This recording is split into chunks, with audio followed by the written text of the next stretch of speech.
把握初選前最後時間，立委陳廷輝在日上午為正統羅里門聖母廟出發，持續進行鐵馬行動拜票。陳廷輝鐵馬隊在下晡2點半來到永華市政中心，在南島路現場已經有大批支持者在遐等待。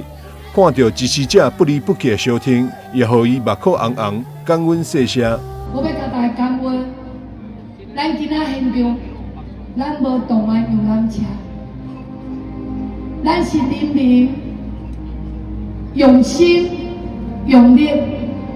要陪鐵輝行完咱這最關鍵的一里路。立委王世堅看到陳廷輝在初選過程中面對抹黑、攻擊甲不實指控，始終選擇承擔堅持，讓伊非常不忍心，因此特別前來相挺，相信人民一定會還陳廷輝公道。不忍心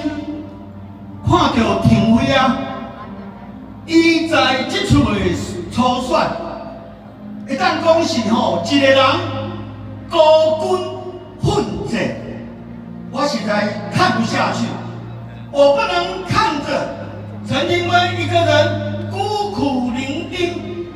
去學一大陣的明星，安尼甲伊圍攻，甲伊糟蹋。所以，我信賴，但是不信邪，所以我來了。陳廷輝強調，初選已經進入最後關鍵時刻，且鄉親在1月12、13、14守護陳廷輝為守電話，伊也期待民主聖地台南會當出現400黨內第一位女立市長，來完成台南民主的最後一塊版圖，為台南寫下歷史新頁。台南新聞張偉忠採訪報道。